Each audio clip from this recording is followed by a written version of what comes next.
Tired of waiting for family members to sponsor you?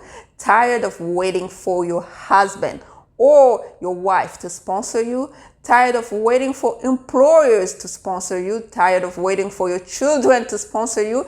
Can you self-sponsor? The answer is yes, my friend. You can in fact self-sponsor to a green card. In this video, I'll talk about 3 ways you can self-sponsor to your green card on your own. Bijoux Ngwanda here, immigration lawyer in the DC metropolitan area. If you're new to my channel, please go ahead and subscribe. If you're not new, welcome back. Thank you for subscribing.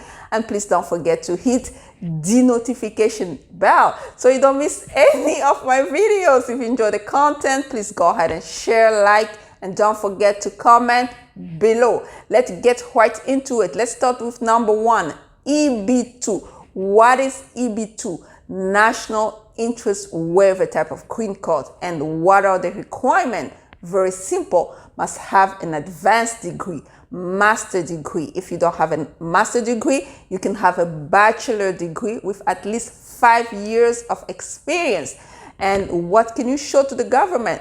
You can show to the government that it is in the best interest of the government to waive the labor certification. Remember, the labor certification, that's what it is required for the employer to really go through the labor certification, get certified so that you can get into that lottery, the H-1B visa type of lottery. And a lot of employers are not willing to do that. So now it's a matter of can you sponsor yourself? So if you can show that to the USCIS that it is in the best interest of the government to waive that labor certification so you can self-sponsor, then USCIS will be willing to give you a green card on your own. Okay, we talked about it. So we talked about the number 1 that let's say you have a bachelor degree and you have 5 years of experience. The requirement says that you have to show that the proposed endeavor has both substantial merit and national importance, and that you are well positioned to advance the proposed endeavor, and it is in the best interest of the government to waive labor certification.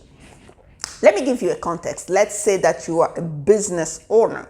Okay, in the category of business owner, you have a business at least with 5 employees, you have a bachelor degree, and you've been in business for 10 years, 5 years, 7 years, and now you find yourself undocumented. Can you sponsor yourself? The answer is yes, because you don't want to go through the labor certification, first of all, because you do not have a lot of qualifications as far as documents are concerned, but now the national interest waiver could be a path for you in terms of you can show really to the government that it is in the best interest of the government to waive that labor certification, because the things that you do, the type of business that you run is hiring people, giving people jobs, and those people have family, basically supporting their family and helping the economic system of the United States. So that is so strong as an argument for you to advance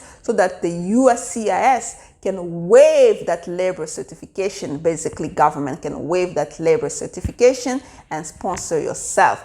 But in the context, again, of business owner, if you find yourself undocumented, now after you get that I-140 form approved as far as national interest waiver is concerned, the question becomes, am I admissible to adjust status? Now we go back to waivers options. Okay, you pretty much have to refer back to my waivers videos so that you can know what type of inadmissibility issue you might encounter so that you can waive it by the time you're applying for a green card. But let's say the person does not have a business, is not a business owner, but you find yourself in position of leadership, especially in this COVID-19 era. You find yourself working at the hospital as a nurse, or basically as somebody that is coordinating all the vaccination events in your community. That's some type of leadership position. And basically you can you can show the government that it is in their best interest to waive because of this COVID-19, and you find yourself in a position to well advance that coordination of vaccination. So basically, it is a strong argument to advance so that they can in fact waive that labor certification for you. I can go on and on with example, but everybody's case is different. If you need a consultation, please go ahead and call 202-75-2180.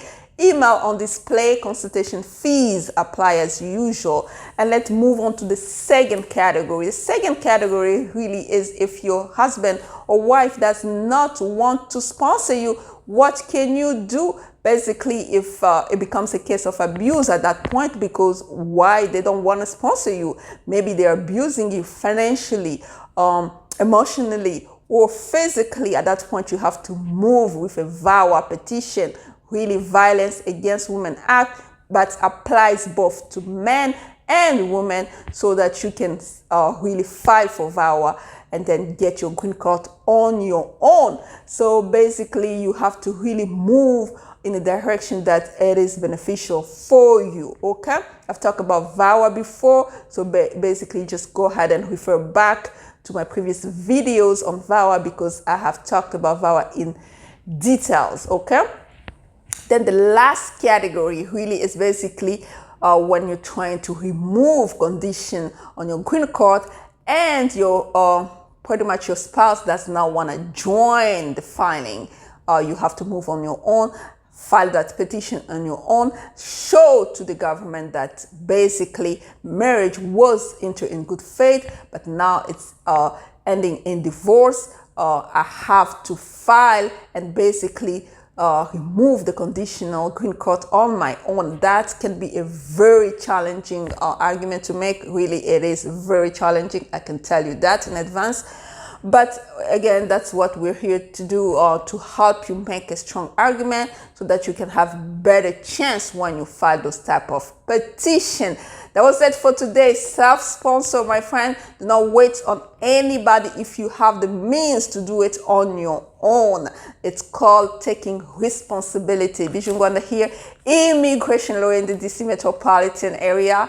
And this was U.S. Immigration. Until next time, bye-bye.